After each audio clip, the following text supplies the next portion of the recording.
कह रहे थे कि भाई अभेदान्वय स्थलों में अवच्छेद को अंतर कर लो तो व्यवस्था बन जाएगी। क्रियात कारकत्वादि भेदान्वय स्थलों में अवच्छेद को बताया था, और अभेदान्वय स्थलों में समान विभक्ति का पद प्रतिपाद्यत्व नाम का अवच्छेद को स्वीकार किया। एतादृश आकांक्षा अभिप्रायण जिस प्रकार की आकांक्षा बताया गया है,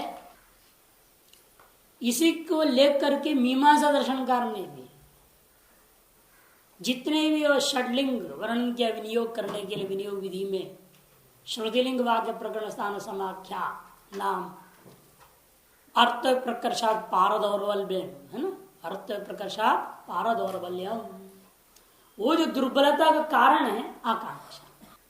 एतादृश आकांक्षा अभिप्रायण बलाबलाधिकरण है।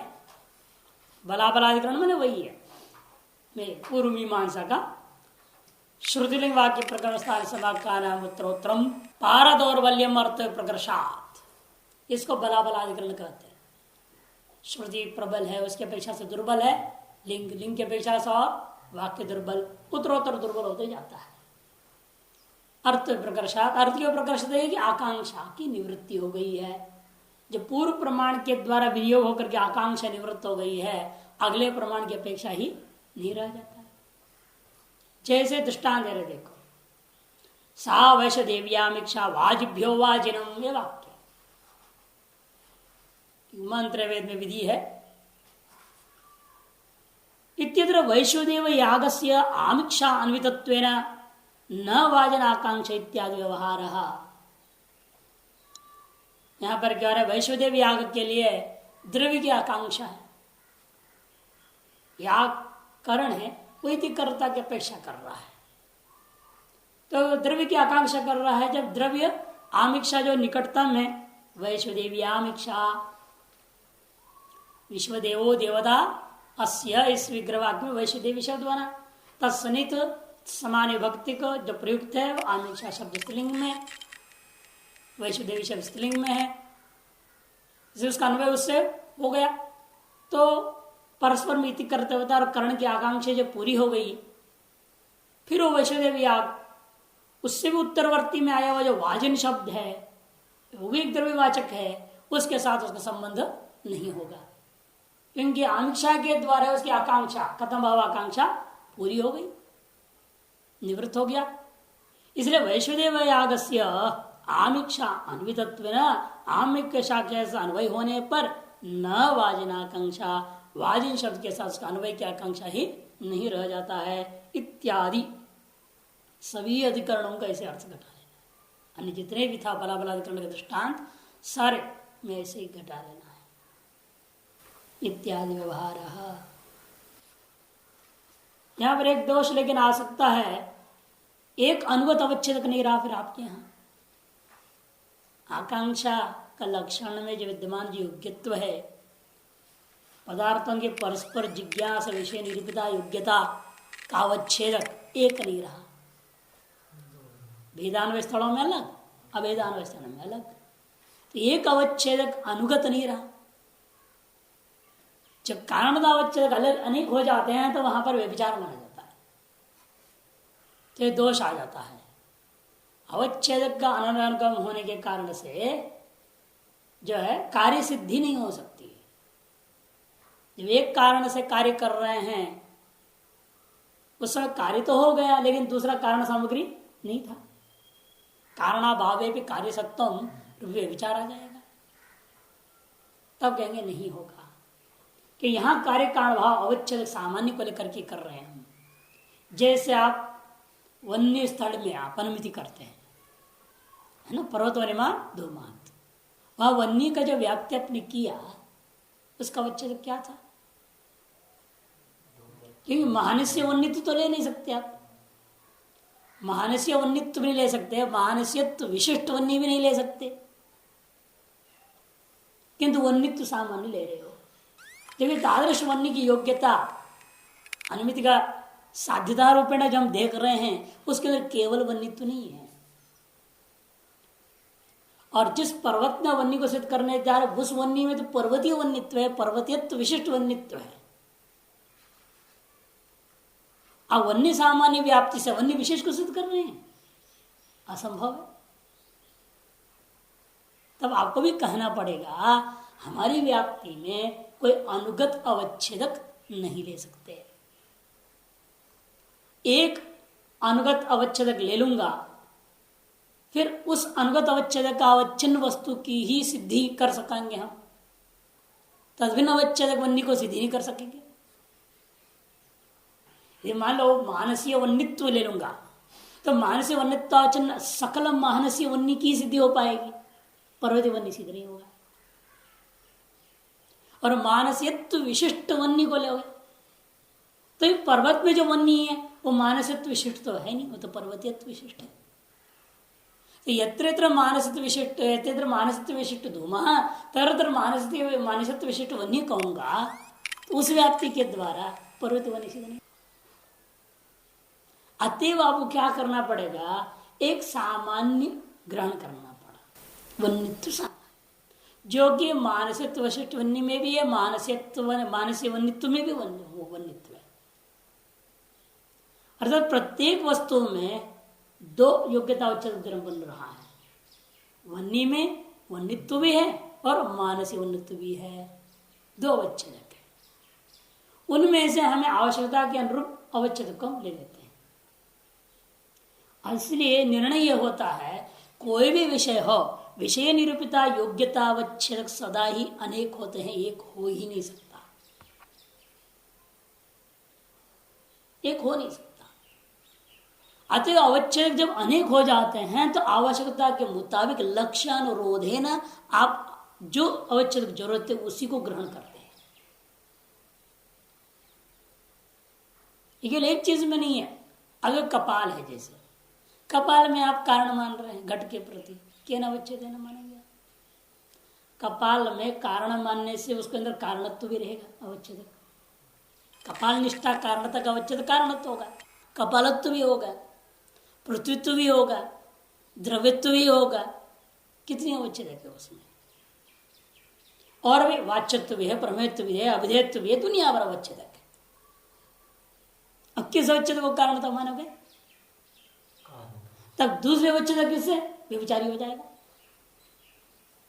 कारणत्व से नहीं मान सकते, कारणत्व तो फिर तंतु में भी है। इसे कारणता अवच्छेद कपालत्व मात्र मानना पड़ता है, अन्य सारे धर्मों को अवच्छेद को त्यागना पड़ता है। अर्थात विषय में रहने वाले सकल अवच्छेदकों को लेकर के कभी कोई कार्य की सिद्धि कोई कर ही नहीं सकता है, न्याय मत में भी। लक्ष्य के आधार पर वो मान लेगा। यहाँ पर अवच्छेदक मानने से काम चलता है तो बस उस अवच्छेदक से कार्य करेगा और बाकी अवच्छेदों को भूल जाएगा। इसी तरह से यहाँ पर भी हमें करना है। जिज्ञासा विषयता निरूपता योग्यता का अवच्छेदक अनेक हम मान रहे हैं, जो उनमें से लक्ष्यानुरोधे न जो अवच्छेदक हमें अवेदान्वय कर रहा हूं, वहां पर जो अवच्छेदक उसके अंदर है उसी को ले लूंगा। योग्यता के अवच्छेदक अनेक है, उन अनेकों में से लक्ष्यानुरोधे न हमें अवच्छेदकों को ग्रहण करना है। वेदान्वय में जो अवच्छेदक जरूरत है उसको ले लूंगा, अवेदान्वय में जो अवच्छेदक जरूरत है उसको ले लूंगा। इसलिए कहते वन्य जन्यत्वादि के समान तद अवच्छेद योग्यत्व लक्षण आकांक्षा अनुगतत्वात् कह दिया टीकाकार ने। यद्यपि अवच्छेद अनुगमे अपि शुरू ऐसे कर दिया, यद्यपि अवच्छेद अनुगम है नहीं, फिर भी जैसे आप मानते वन्य जन्यत्वादि उसी प्रकार हम भी मान लेते हैं। इसीलिए अवच्छेदक का अनेक होने मात्र से ही कोई व्यभिचार दोष नहीं आएगा। हम अनेक कारण नहीं मान रहे हैं, अनेक कारण मानेंगे एक कार्य के प्रति तब दोष आ जाता है। हम कारण तक अवच्छेदक मात्र अनेक मान रहे हैं, कारण को अनेक। योग्यत्व नाम का जिस कारण एक ही है, योग्यता का अवच्छेदक अनेक है। ननु पूर्व पक्षी कर रहा है तत्रापि वाजन से जिज्ञासा विषयत्वेपि तद योग्यत्वमस्त्येव। कहता है वाजिन के अंदर वह जिज्ञासा का विषय नहीं बना कि उसके अंदर योग्यता अवच्छेदक नहीं रह गया। कारण के प्रति जो इत्य करता हुआ आकांक्षा शांत हो गया अमीक्षा के द्वारा। अब अवच्छेद उसके अंदर नहीं रह जाता है, लेकिन फिर भी तद योग्यत्व अस्त्यव, फिर भी वह वाजिन में याग के योग्यत्व नाम का चीज धर्म रहेगा। क्यों? अवच्छेद क्या मानोगे वहां जिज्ञासा विषय में? प्रदेय द्रव्यत्व। क्योंकि प्रदेय द्रव्यत्व से याग निरुद्ध जिज्ञासा विषयता योग्यता अवच्छेदकत्वात् इति चेत न, क्योंकि प्रमेय द्रव्यत्व ही योग्यता का अवच्छेदक है। याग से निरूपित विश्वदेव याग है ना, जिससे निरूपित जिज्ञासा हुई है इति कर्ता की, वैश्वदेवी शब्द के द्वारा ज्ञापन हो गया विश्वदेव देवता कोई याग है, उस याग का द्रव्य कौन सा है, ऐसे आपके अंदर आकांक्षा हुई। तादृश जिज्ञासा का विषयता रहेगी आमिक्षा में भी, वाजिन में भी, जितने भी सन्निहित पदार्थ सभी में है। तन्निर्वृत्त योग्यता का अवच्छेद कम क्या मानेंगे तब? प्रदेय द्रव्यत्व। तादृश प्रदेय द्रव्यत्व रूप अवच्छेदक जैसा आमिक्षा में है वैसे वाजिन में भी, वो भी प्रदेय द्रव्य ही है। इसीलिए प्रदेय द्रव्यत्व रूप अवच्छेदक को लेकर के जिस प्रकार से आमिक्षा को विश्वदेव याग में आपने अन्वय किया है, तो वाजिन को भी विश्वदेव याग में ही अन्वय कर देना चाहिए। तब सिद्धांत कहते हैं न, भाई समान अवच्छेदक अनेक प्राप्त हो जाते हो ना, उस स्थिति में जिसके द्वारा वहां पर आकांक्षा पूरा हो जाए, कार्य सिद्धि हो जाता हो, तब तद भिन्नों को ग्रहण करना नहीं है। क्यों? क्योंकि स्वसमान जाति पदार्थान्वय बोध विरह सहकृत प्रदेय द्रव्यत्व से तदवच्छेदकत्वेन। केवल प्रदेय द्रव्यत्व को अवच्छेदक नहीं मानना। कीदृशी प्रदेय द्रव्यत्व अवच्छेदक की योग्यता का?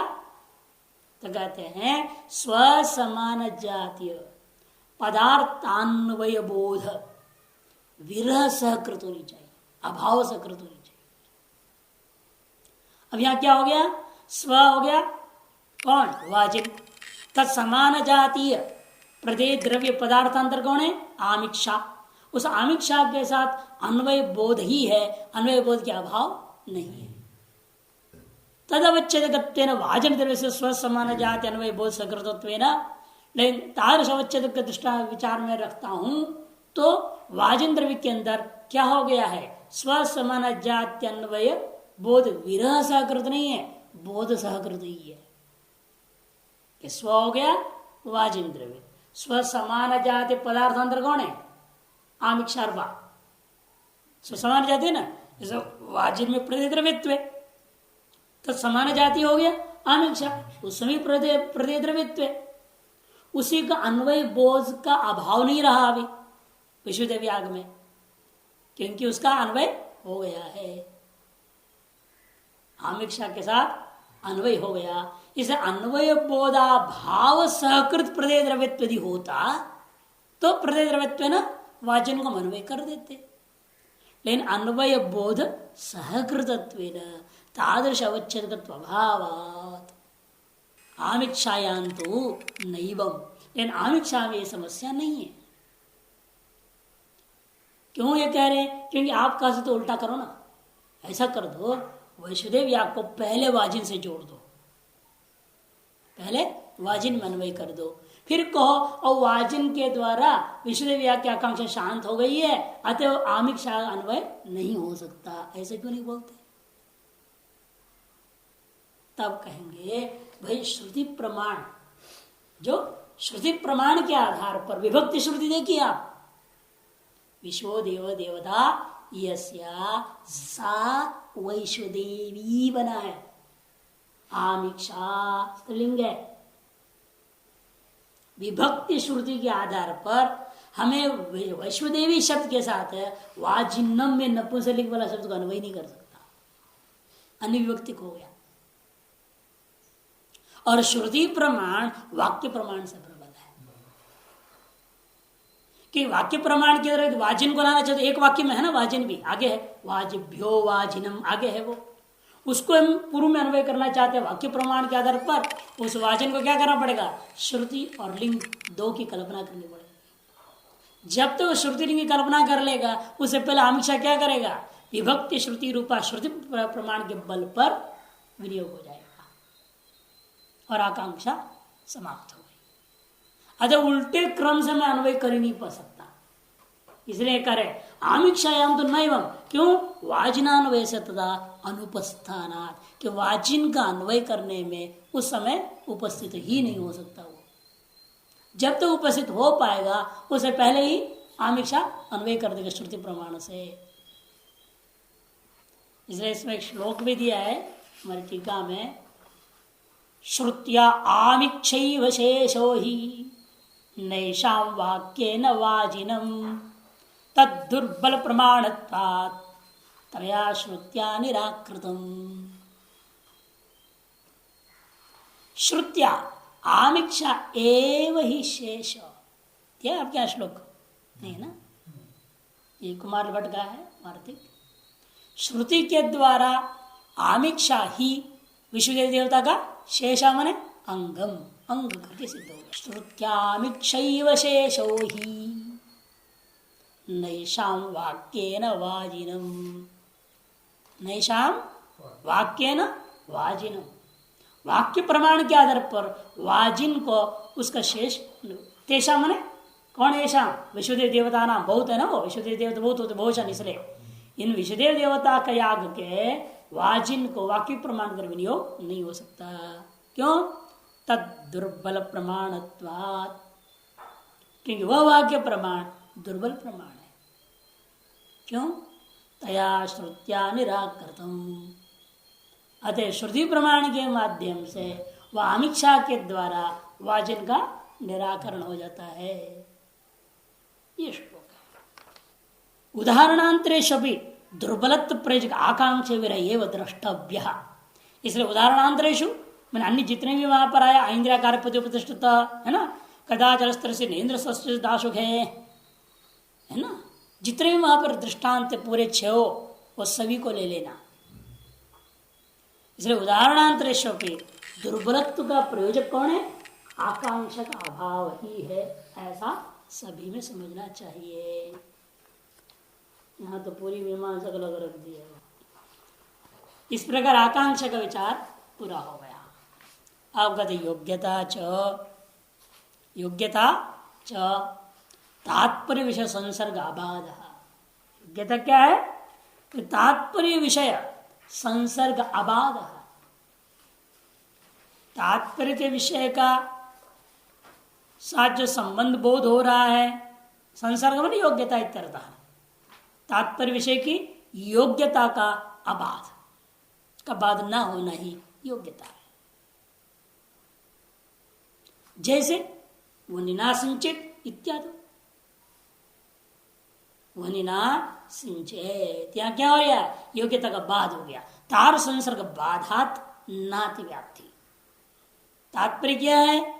वन्य के द्वारा सिंचन करो, पेड़ों को सिंचन करने का प्रसंग में वन्य से सिंचन करो, यह कहना क्या है? अत्यंत असंभव है। इसे तादृश संसर्ग में तात्पर्य विषय भूता यह संबंध है, सिंचन के साथ जल का ही संबंध हो सकता है। सिंचन रूपी क्रिया के तात्पर्य का विषय संबंधी वस्तु हो जाता है जल, वन्य नहीं। इसे तादृश संसर्ग का बाध हो गया यहाँ पे, अतएव ऐसे स्थलों में लक्षण का अतिव्याप्ति भी नहीं हो रहा है। और जब जाना चाहिए वहां जा भी रहा है। जैसे सह प्रजापति आत्मनो वपाम उदखिदत, वह प्रजापति ने क्या किया?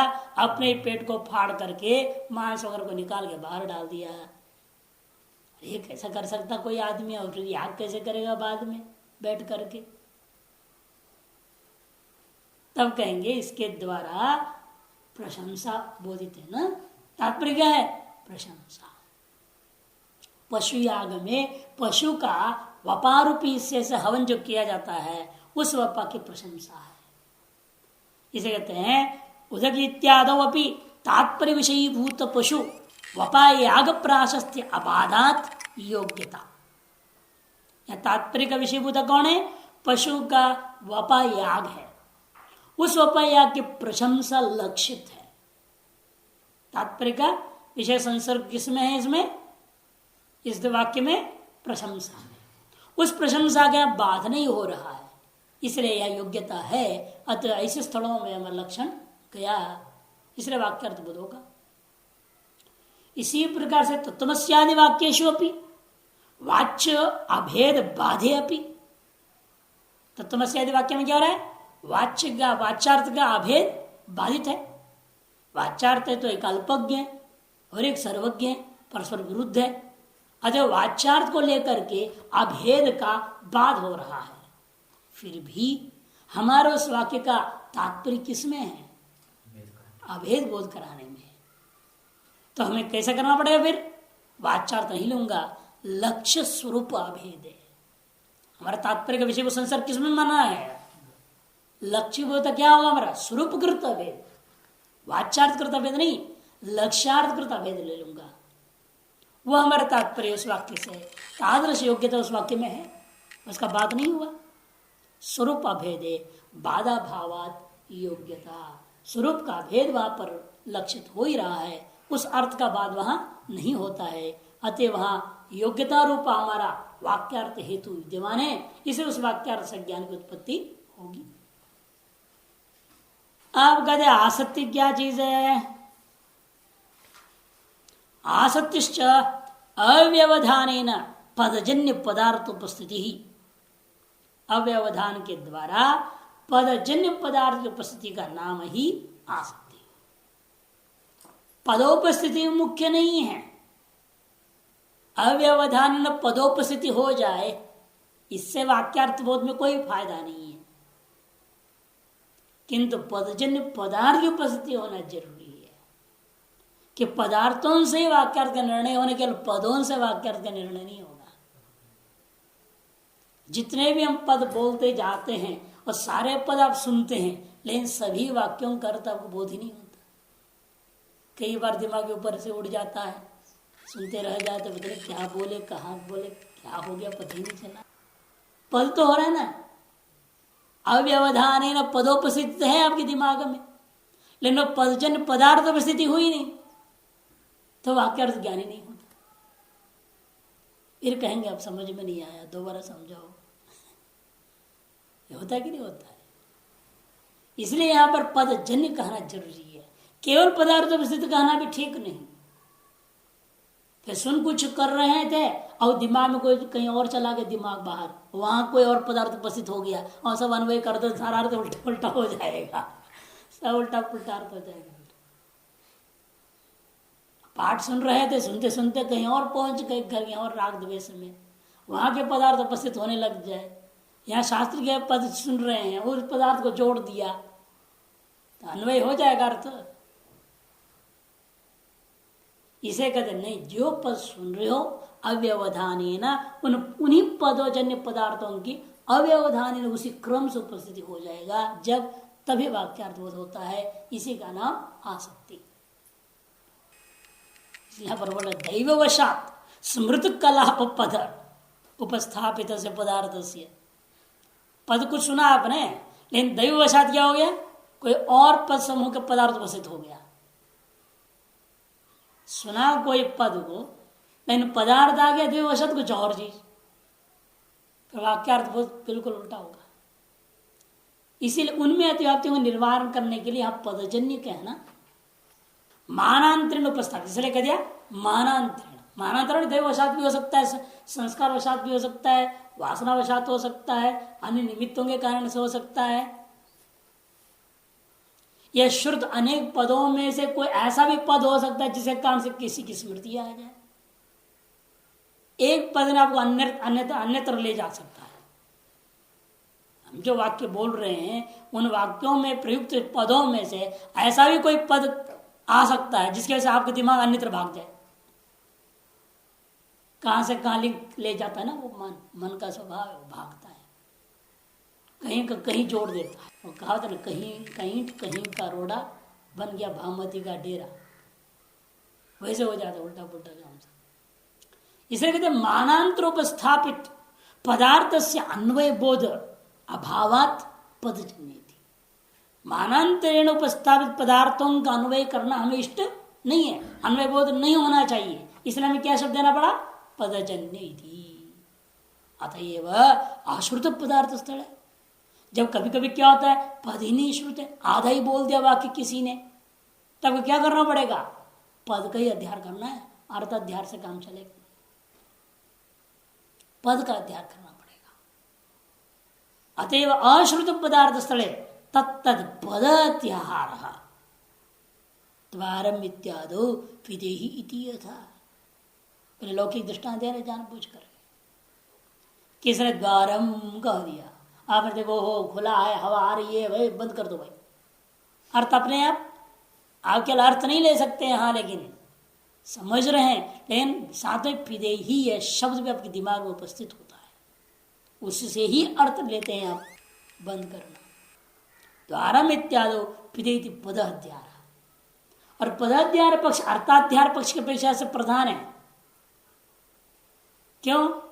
मीमांसा आदि में समस्या हो जाएगी। फिर वहां पर कई मंत्र है जो आपको ऊह करना पड़ता है। प्रकृति की जगह विकृति में लाएंगे ना आप मंत्रों को। प्रकृति में तो अग्नि देवता था, वो अग्नेय स्वाहा मंत्र थी। अब उसको विकृति में जब लाए कि अग्नेय स्वाहा ही बोलूंगा मैं, विकृति आग में जो देवता होगा वो देवता को लाना पड़ेगा। और वहां कहोगे ना बुद्धि से हम कर लेंगे अध्यार, अर्थाध्यार कर लेंगे, अर्थाध्यार करके मन ही मन बोल लोगे और स्वाहा कर दोगे, या केवल स्वाहा बोलोगे, अग्नि नहीं बोलोगे ना। अग्नि तो बोल नहीं सकते, अग्नि देवता है नहीं, और पद का अध्ययन तुम कर नहीं रहे हो, फिर क्या करना पड़ेगा? मन ही मन उस देवता को स्मरण करके स्वाहा कहना पड़ेगा। और पद को उच्चारण ही नहीं हुआ, केवल स्वाहा हुआ, चतुर्थ पद ही उच्चारण नहीं हुआ,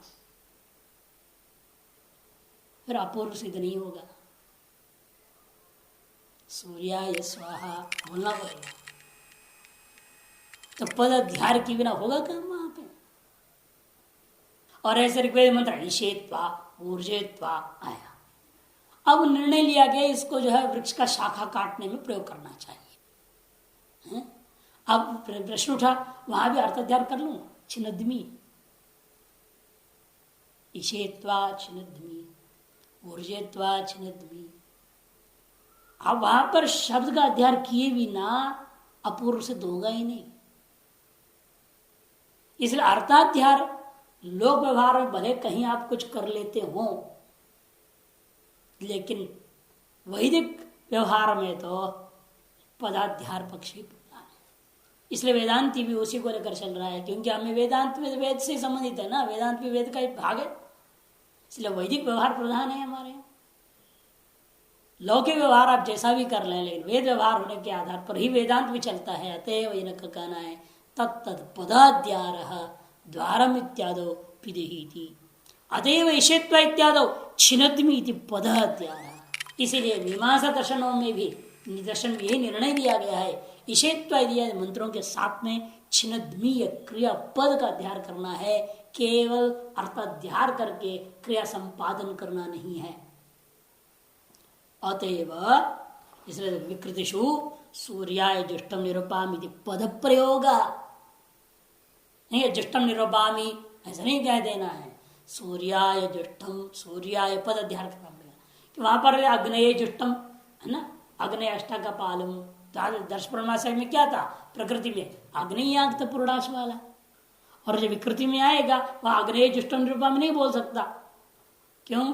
विकृति में सौर्यम चरण निरूपित ब्रह्मवर्चस गामा है, सूर्य देवता, इसे वहां पर सूर्याय जुष्टम निरूपामी सूर्याय स्वाहा, इसे सूर्याय चतुर्थ्यंत पद का अध्ययन करना पड़ेगा, केवल अर्थ का चिंतन से नहीं होगा। अग्रेत्वा जुष्टम निरूपामी व्रीणाम मेध सुमनस्य मान मंत्रो उदाहृत्य किम सूर्याकाश विहितव्यो उत नैत संशय। मीमांसा से विचार किया, अग्नेत्वाष्टम निरूपामी इत्यादि मंत्र को जब हम विकृति में लाते हैं, वहां पर क्या शब्दों का अध्ययन करना, ऊह करना चाहिए या केवल अर्थाध्यान करके काम चलाना चाहिए? तब कह दिया अर्थाध्यान यद्यपि लाघव है, पूर्व पक्षी कहते लाघव है, बोलना नहीं पड़ेगा ना इतना शब्द, सूर्याय बोलना पड़ेगा, बोलेगा तो इतना शक्ति क्षीण होएगा नहीं, ताकत तो लगता है ना बोलने में, मन ही मन सोचने में तो दम नहीं लगता ज्यादा। अब वो कहते लाघव, बोलने में तो प्रयत्न करना पड़ता, बाह्य विशेष प्रयत्न करनी पड़ेगी ना। और उसमें कहीं उदात अनुदात बिगड़ गया तो और उल्टा यजमानो बिना हिनस्ती वाली बात बन जाएगी ना। तो उच्चारण करने में तो खतरा भी है, कहीं गलत उच्चारण हो जाए, तो इसलिए करो ही नहीं, अर्थात ध्यान करो, सबसे झंझट खत्म। मन ही मन सोच लिया ना, लाघव है, वहां कहीं उदात अनुदात का दोष तो आता नहीं। तो पूर्व पक्ष तो यही कहेगा अर्थात ध्यान में सब तरह से लाघव है, सुरक्षा भी है, कोई खतरा नहीं है उसमें, और वही करना ठीक है। सिद्धांति कहता है नहीं,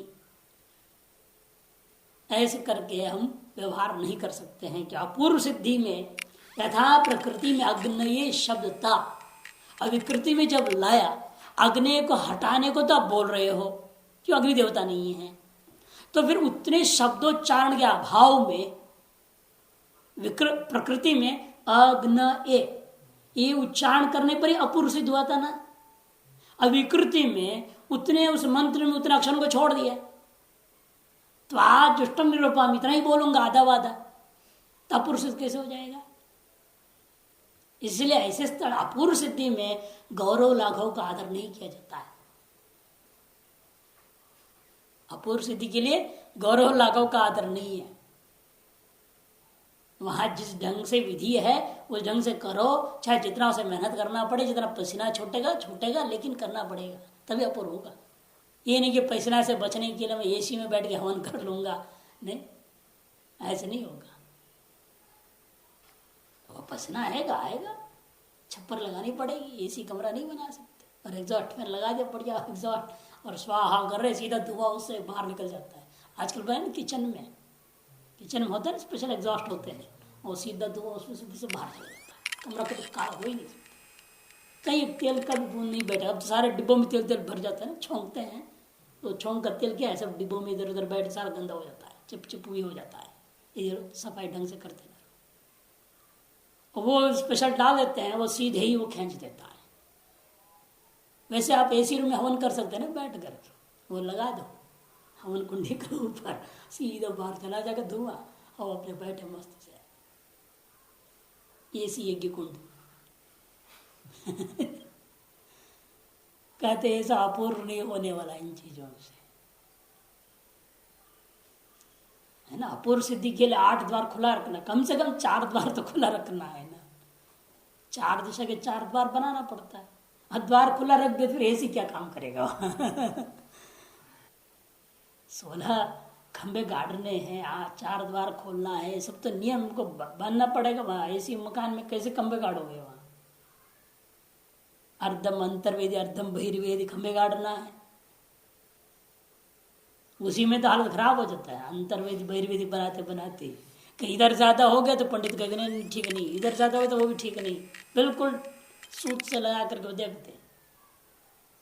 ऊंचाई गड़बड़ हो गया तो ठीक नहीं, हो सकता जो पंडित सही हो, पंडित होगा ना, वो ऐसे नहीं करेगा हवन, पूरा देखते हैं। और यहाँ तो जहां भी बना लो, जैसे भी बना लो, काम चलाते हैं, ऐसा नहीं होता। वैदिक यज्ञ विशेष रूपेण स्मार्त यज्ञ होंगे तो कोई बात नहीं, स्थंडिल पर भी कर सकते हैं। इसलिए अपूर्व सिद्धि के लिए उस शब्द को बोलना जरूरी है, गौरव लाघव समझता काम नहीं होगा। इसलिए सूर्याय शुभमिति पद प्रयोग, सूर्याय पद का प्रयोग ही होगा। अब कहते पदजन्य पदार्थ प्रस्थिति ही कारण हो गया वाक्यार्थ बोध में। पदजन्य पदार्थ प्रस्थिति वाक्यार्थ बोध मुख्य कारण है। तो पदार्थ कितने प्रकार के यहाँ पे, पदजन्य पदार्थ कहते पदार्थ द्विविध शक्य लक्ष्य, एक तो शक्य, दूसरा लक्ष्य। अब शक्ति क्या है, शक्तिर्नाम पदार्थ पदानाम अर्थेषु मुख्यावृत्ति, पदानाम अर्थेषु मुख्या माने अभिधावृत्ति, वो शक्ति। इसे अभिधावृत्ति को नैयायिकों ने ईश्वर संकेत कर दिया। अरे कोई ईश्वर संकेत कोई जरूरी नहीं, हर एक शब्द के ईश्वरी बोध करावे, किसी के माध्यम से ईश्वर बोध करा दे, व्याकरण से काव्य से कोश से अनेकों प्रकार से बोध होते। नैयायिक लोगों ने ईश्वर संकेत माना ना, अस्मात् शब्दाद अयम अर्थो बोधव्य ईश्वर संकेतो शक्ति, ये उन्होंने कहा अमुक शब्द से अमुक अर्थ ही बोध होवे, ऐसा जो ईश्वरीय इच्छा है उसी का नाम शक्ति है। और आधुनिक संकेत में क्या होगा? तब कहेंगे आधुनिक संकेत में ईश्वर की इच्छा थी, वो व्यक्ति ऐसा बोलेगा, उसको लोग ऐसा समझेंगे, ईश्वर की इच्छा से वो आधुनिक संकेत में प्रचलित हो गया। अनभिव्यक्त कहा था? वो तो सभी था, वो तो कालक्रमेण अभिव्यक्त होता है। अनेकों भाषाएं हैं, इसलिए प्रकट होती रहती है। एक समय में अमेरिका के अंदर 150 भाषाएं थी और आज वहां पर एक ही भाषा चलती रहती है। और अब भारत में अभी भी 100 से ऊपर तो भाषाएं हैं। अब सभी लिखे नहीं जाते हैं, सभी पढ़े नहीं जाते हैं, ऐसे भी भाषाएं जो बोली बोले जाते हैं, केवल लिखा नहीं जाता। आज भी भारत में ऐसी बहुत सारी भाषा, हाँ कई है। गढ़वाली भी ऐसी है, उसकी अभी तो लिपि बना रहे हैं, गढ़वाल की लिपि बन गई है, उन लोगों ने अपनी कुछ हिसाब किताब लगा दिया है, लिपि चला रहे हैं। झारखंडी भाषा उसका कहाँ लिपि है? संतल परगना के वालों की भाषा है, कोई लिपि नहीं। बहुत सारी है, बहुत सारे जंगली भाषाएं इस प्रकार की जो है, बहुत सारे 100 से ऊपर है भारत में वास्तविक भाषाएं आज भी। और सबको अपने अपने भाषा की इतना अभिमान है, दूसरे भाषा भी बोलना नहीं चाहते, सुनना भी नहीं चाहते हैं। बहुत ऐसे भी है, दूसरी भाषा बोलना नहीं, दूसरी भाषा सुनना नहीं है। आप भले ही बोले वो समझेंगे सारी, आप हिंदी में बोल रहे हैं ना, वो सब समझ रहे हैं, और आप बोलेंगे अंग्रेजी में ही बोलेंगे आपसे।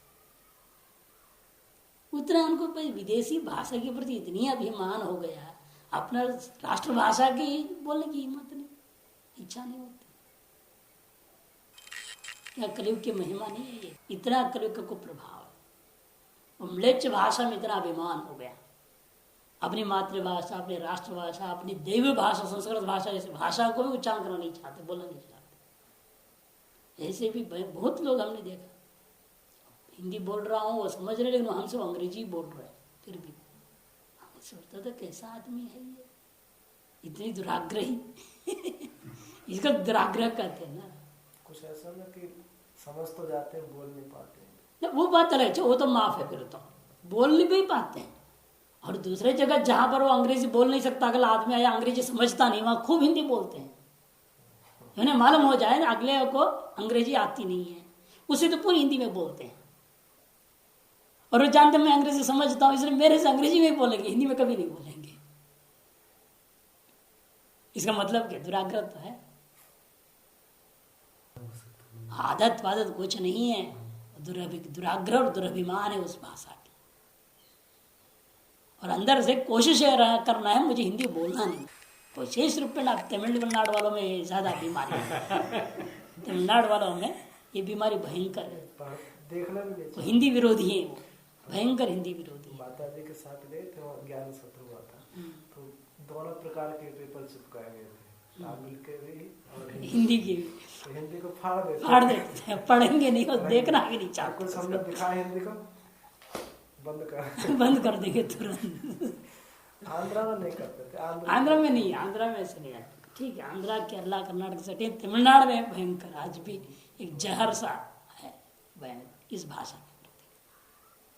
तो शक्तिर्नाम पदानाम अर्थेश मुख्या वृत्ति, पदों का अर्थों में मुख्य वृत्ति है, अभिधा वृत्ति है। वो ईश्वर संकेत तो चाहे किसी वैयाकरण की तरफ बताया गया हो, चाहे जैसा भी, उसे कोई लेन देन परंपरा, उससे भी ईश्वर संकेत ये मान लो या नहीं मानो, उसे कोई फर्क नहीं पड़ता। इसलिए उन्हें वेदांत मत में ईश्वर ईश्वर शब्दों को बीच में नहीं ला रहे, सीधे कदे पदानाम अर्थेषु मुख्यावृत्ति ही। यथा घटपद से पृथुबुद्धनोदराद्याकृति विशिष्टे वस्तु विशेषे वृत्ति। घटपद का वृत्ति किसमें है? एक वस्तु विशेष में। कैसा वस्तु विशेष है वो? पृथुबुद्धनोदराद्याकृति विशिष्ट, वो गोल मटोल सा है, हाँ गोल मटोल पेट है उसका, पृथु बुधन उधर, पृथु भी है, बुधनाकार भी है, पेट जिसका, ऐसा आकृति से विशिष्ट वस्तु विशेष में घटपद का वृत्ति है। घटपद की वृत्ति रूढ़ है, इसको अभिधावृत्ति कहते हैं, मुख्यावृत्ति भी कहते हैं। इसी का नाम है शक्ति। साच शक्ति पदार्थांतरम, यहां बहुत बड़ी बात कह देते हैं, वह शक्ति एक स्वतंत्र पदार्थ है। मीमांसा के समान चल रहे हैं, शक्ति को पृथक पदार्थ मानते हैं, और नैयायिक लोग शक्ति को पृथक पदार्थ नहीं मानते, खंडन किया। शब्द पदार्थ से भिन्न पदार्थ मानने की कोई जरूरत नहीं है। प्रतिबंध का अभाव को कारण मान लेते हैं वो लोग, क्योंकि शक्ति को पृथक पदार्थ सिद्ध करने में क्या, वन्नी का ही दृष्टांत मुख्य रूप में दिया जाता है। वन्नी की दाहकत्व शक्ति वन्नी का रहते हुए भी नष्ट हो गई या अनुद्भूत दशा पहुंच गई या अभिभूत हो गई। कब? जब चंद्रकांत मणि रख दिया या मंत्र से स्तब्ध कर दिया, तो वन्नी जल रहा है, धक धक धक धक धक, फिर भी वो जलाता नहीं। दो ही तरीका होता है, या तो मंत्र का प्रयोग करते हैं, वहां पर मंत्र सिद्ध कर लिया है और आग के ऊपर चल रहे हैं, आग जलाता नहीं। अभी भी देहात में चमत्कार अभी भी है। बेंगलोर शहर में, देहात में कहा, बेंगलोर शहर में धर्मरायन करगा करके एक होता है प्रति, इसी गर्मी के दिनों में होता है, अप्रैल मई में, अप्रैल में ही होता है शायद, अप्रैल में। युधिष्ठिर के नाम पर एक मंदिर है वहाँ, उसका एक यात्रा निकलती है। वो यात्रा जब निकलता है, पहले मंदिर से बाहर काफी दूर तक आग जला हुआ रहता है, उसके ऊपर वो चलता है, वो सब घड़ों को सर पे लिए हुए है, कोई कुछ भी चलाओ, मंत्र से मार दिया उस अग्नि को, दाह तो शक्ति उसमें रहती नहीं, केवल मंत्र से। वो 3 दिन पहले उपवास वगैरह कर मंत्र अनुष्ठान करता है, वो जो ले जाता है, वो परंपरा है किसी वंश का, उसी परंपरा से चलते, पीढ़ी दर पीढ़ी और करते हैं। अथवा चंद्रकांत मणि, उसको रख दो, अग्नि की दाहकत होता। तब नैयायिकों का कहना है वो चंद्रकांत मणि प्रतिबंधक है, इसीलिए सूर्यकांत मणि को लाके रखिएगा तो क्या होता है, फिर दाहकत तो आ जाता है उसमें। इसे उनका कहना प्रतिबंध का अभाव भी होना जरूरी है। कारण कोटि, उन्होंने प्रतिबंध का अभाव को कारण कोटि में रख लिया। तब सिद्धांति, हमारे वेदांति कहता है भाई कहीं अभाव भी कारण होता है, नहीं असत असत जाए तो ना असतो विद्यते भावो न अभावो विद्यते सतः, गीता जी में कहा है। असत कहाँ कारण बन जाएगा, अभाव कभी कारण हो ही नहीं सकता। अतः प्रतिबंधक का अभाव कारण नहीं है, बल्कि ये कहो शक्ति अभिभूत हो गई, वो ज्यादा लाघव है। एक भाव पदार्थ मानने में लाघव बनता है, क्योंकि भाव पदार्थ ही कारण हो सकता है, अभाव पदार्थ कोई कारण कोटि में नहीं हो सकता। ज्वराभाव, ज्वर प्रतिबंधक है, ज्वराभाव कारण है, ऐसे जो कहते हैं वो भी गलत है। ज्वरवशात शक्ति अभिभूत हो गया, इस व्यक्ति का शक्ति ही घटोत्पत्ति में कारण है, कुलालगत शक्ति ही घटोत्पत्ति में कारण है, ज्वर का अभाव कारण नहीं है। ज्वर के कारण से शक्ति क्षीण हो जाती है तो घट उत्पन्न नहीं होता है, कोई दिक्कत नहीं। कार्यान्वय होती है शक्ति, चाहे किसी के भी मत में, आपको भी अनंत प्रतिबंध कल्पना करनी पड़ेगी ना। हम पूछेंगे कि ज्वराभाव एक ही कारण है क्या, शिरो वेदना अभाव बोलना पड़ेगा, उदर वेदना अभाव बोलना पड़ेगा, लकवा के अभाव बोलना पड़ेगा, कितनी बीमारी है, सारी बीमारियों का भाव नाम लेनी पड़ेगी ना। फिर वो सब कारण कोटि में आएगा प्रतिबंधक का भाव। एक प्रतिबंधक थोड़ी होता है, प्रतिबंधक तो सैकड़ों है, अनंत है। उतने अभाव को कारण कोटि में मानव के पेशा से कार्यान्वित एक शक्ति को मान लेना लाघव है। इसे आप कहेंगे, देखिए शक्ति ज्वर में थोड़ी है, शक्ति ज्वर में होती तब उसका भाव होता है। शक्ति जो है, जैसे किसी मनुष्य की बताया, ज्वर में थोड़ी है शक्ति, ज्वर तो उससे अभिभूत कर दिया, ज्वर ने अभिभूत किया शक्ति को। आगंतुक है ना वो भी, रोग तो आगंतुक है, स्वास्थ्य तो व्यक्ति का स्वभाव है, रोग तो आगंतुक। सप्त धातुओं की विषमता के कारण से कहो, या 3 जो हमारा वात पित्त कफ है इनकी विषमता के कारण से कहो, कोई भी कारण मान लो, इन रोग आया हुआ है। ज्वरादि आगंतुक है, इसलिए वो आगंतुक जो होते हैं वो बाधक नहीं होते, उसको हम कारण नहीं मान सकते, प्रतिबंधक नहीं मान सकते। कि प्रतिबंध क्या हुआ है, शक्ति जो थी हमारा वो अभिभूत हो गई आगंतुक धर्मों के कारण से। वो भी भाव पदार्थ है, ज्वर आदि भी शक्ति रूपी भाव पदार्थ को वो अभिभूत कर दिया, बस इतना ही है। शक्ति का अभाव नहीं हुआ है, ये भी मत समझो शक्ति का अभाव हो गया इसे कार्य उत्पन्न नहीं हुआ, ये भी अर्थ नहीं है। वहां शक्ति अभिभूत हुआ, केवल अभिभूत होना अलग चीज है, अभाव हो जाना अलग चीज है। जैसे नैयायिक लोग कहते हैं परमाणुओं में रूप का अभाव नहीं मानते, रूप अभिभूत है मानते, उद्भूत नहीं है। उनकी भाषा है ये कि वो इस भाषा का प्रयोग नहीं करते हैं, वो भी अपने मतलब के जगहों में ऐसी भाषा प्रयोग कर लेते हैं और अन्यत्र अभाव बोल देते हैं। बल्कि सर्वत्र होता है अभिभूत ही शब्द प्रयोग करना, ठीक है, अभाव नहीं। अभिभूत दशा में भी वह भाव वस्तु विद्यमान है लेकिन कार्य में सक्षम नहीं होता, इतना ही अंतर है ना। अभिभूत है का मतलब क्या, वह कार्योत्पत्ति में सक्षम नहीं है। इसलिए यहां पर कहते देखो सिद्धांत कारणेशु कार्यानुशक्ति मात्र कार्यानुकूल शक्ति मात्र से पदार्थांतर कि सिद्धांत मत में ये वह शक्ति जो पदार्थ अंतर कैसा है, वो कारणों में कार्यानुकूल शक्ति मात्र को हम स्वीकार करते हैं पदार्थांतर रूपेण। और वह शक्ति एक नहीं, कि श्रुति कह रही है अनंत शक्ति है। न तस्य कार्यं करणं च विद्यते न तत्समश्चाभ्यधिकश्च दृश्यते। श्वेताश्वतर परिषद। परास शक्तिर्विविधैव श्रूयते स्वाभाविक ज्ञान बल क्रिया च। टीका में दिया है ना वहां। सर्वज्ञता तृप्तिर्नादि बोध स्वतंत्र नित्यम अलुप्त शक्ति ही। और शक्ति भी नित्य है, अलुप्त शक्ति है। चलो अभिभूत होती है उद्भूत होती है, एक अलग चीज है, इसका लुप्त नहीं हुई ना। इसे नित्य रहते हुए भी उसके स्वरूप में क्या होता है, अभिभूतता और अनभिभूतता अवस्थाएं होती रहती है। इसे बहुवचन देखो, शक्त सर्वभावानाम, शिव पुराण का है विद्याखंड। शक्त सर्वभावानाम अचिंत्य ज्ञान गोचरा यतो अधो ब्रह्मणस्तास्तु सर्गाद्या भाव शक्तय।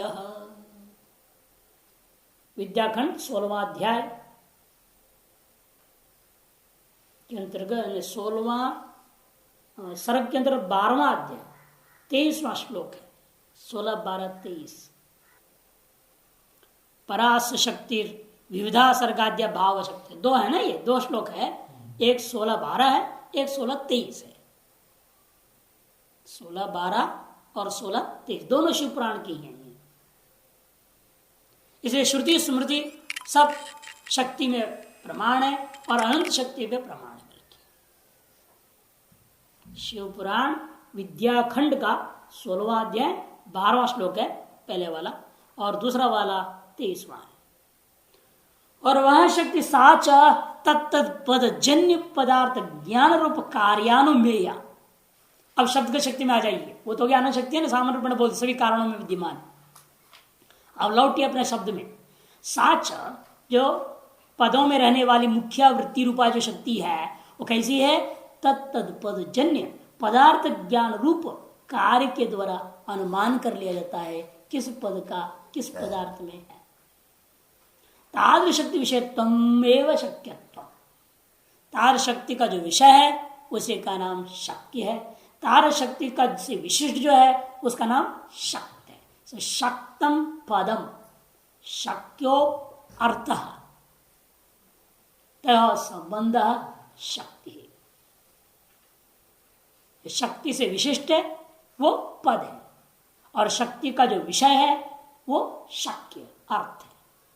सिर्फ पद और अर्थ का बीच में एक संबंध विशेष जैसा चीज है ये वृत्ति, जिसको कहते हैं मुख्या वृत्ति भी कहते हैं, अभिधा वृत्ति भी कहते हैं, शक्ति कहते हैं।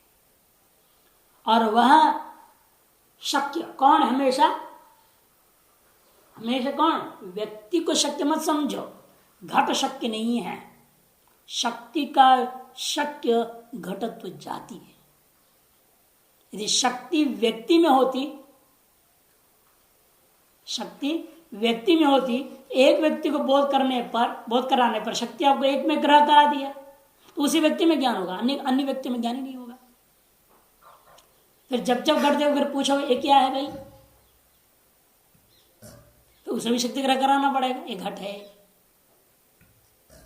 इसीलिए कहते हैं लाघव को देखता हुआ शक्यत्वम जातिरेव न व्यक्त है, तच्च जातिरेव न व्यक्त है। और वह शक्य सदा जाति ही होती है, व्यक्ति नहीं। क्यों? व्यक्ति नाम आनंत्यन गुरुत्वा, व्यक्ति नाम आनंत्यन गुरुत्वात्, क्योंकि व्यक्ति अनंत है, एक नहीं है। प्रत्येक में अलग अलग अनंत शक्ति माननी पड़ जाएगी, महान गौरव हो जाएगा। और गौरव सबसे बड़ा बात है, प्रति व्यक्ति का शक्ति ग्रह करानी पड़ जाएगी।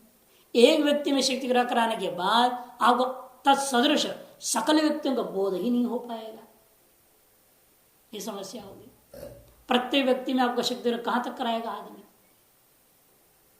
एक बार एक पद से बोलकर एक अर्थ में शक्ति ग्रह कराने से आपको उस तत्सदृश सकल व्यक्तियों का बोध कैसे हो गया? क्योंकि उसकी शक्ति आपने उस एक वस्तु विशेष मात्र पर ग्रहण नहीं किया, किंतु वस्तु विशेष विद्यमान जाति में आपने शक्ति ग्रहण कर लिया। तार शक्ति विषयत्वम शक्यत्वम तच्च जातिरेव न व्यक्त है, व्यक्ति नाम आनंत्येन गुरुत्वात्। खत्म तरी गवादि पदार्थ व्यक्ति भान, लेकिन गो पद सुनते ही व्यक्ति भाषित होता है ना। गो तो जाति बोध होता है क्या? पद श्रवण के अनंतर व्यक्ति साक्षात झटिति बोध हो जाता है, जाति का बोध, तदनंतर जाति विशिष्ट व्यक्ति का बोध, ऐसा क्रम से तो होता नहीं। यदि चेत जाति व्यक्ति समान संवित संविद्यतया इति ब्रूमः, वो इसलिए झटिति हो जाता है, जाति जो है व्यक्ति के समान संवित के द्वारा संवेद्य है। जिस ज्ञान से व्यक्ति का बोध हो रहा है उसी ज्ञान से तद्गत जाति का भी बोध हो जाता है। अलग दो ज्ञानों से बोध होता नहीं। यदि अलग दो ज्ञानों से जाति अलग ज्ञान होता, फिर व्यक्ति का ज्ञान अलग होता, तब दोनों की विशिष्ट ज्ञान होती, तब तक कहना ठीक है, पहले शब्द सुनते ही हमें जाति का ज्ञान मात्र होगा, फिर जाति के ज्ञान के अनंतर व्यक्ति का ज्ञान होगा, ऐसा क्रम मान सकते हैं। लेकिन ऐसा नहीं होता। जिस ज्ञान ने व्यक्ति का बोध कराता है उसे वही ज्ञान हमें जाति का बोध कराता है। दो भिन्न ज्ञानों से वह काम नहीं होता, क्योंकि जाति और व्यक्ति तादात्म्य संबंध है। जाति और व्यक्ति तो भिन्न पदार्थ है नहीं ना, तादात्म्य संबंध से ज्ञान हो रहा है।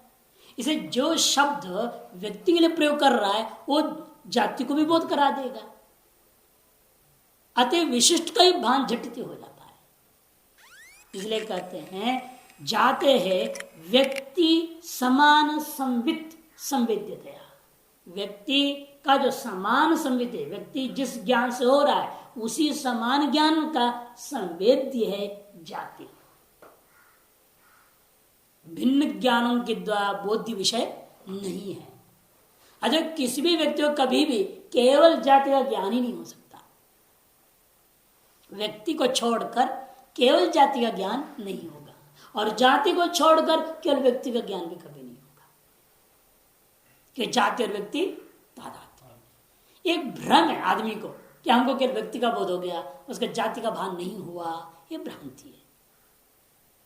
केवल व्यक्ति का बोध कभी नहीं हो सकता। जाति ग्रहण के बिना व्यक्ति का ज्ञान नहीं हो सकता, कि जाति में ही शक्ति है, क्योंकि जाति में ही शक्ति है। और व्यक्ति में शक्ति हो जाए और शक्ति के बिना यदि किसी व्यक्ति का बोध भी हो जाए ना, यदि किसी को ऐसा, फिर तत्सदृश दूसरा व्यक्ति दिखाओ तो उसमें बोध नहीं हो पाएगा उसको। वो कहेगा क्या चीज है भाई। यदि वो जाति को ग्रहण नहीं करता, केवल व्यक्ति को ग्रहण कर देता है, दो पुस्तक है, एक पुस्तक रूपी व्यक्ति को ग्रहण कर ले, दूसरा पुस्तक को पहचानेगा नहीं, क्योंकि उसने जाति को ग्रहण किया नहीं है। अरे वह जाति ग्रहण पूर्वी का व्यक्ति संवित होता है। इसलिए कहना है जाते है व्यक्ति समान संवित संवेद्यतया इति ब्रूमः।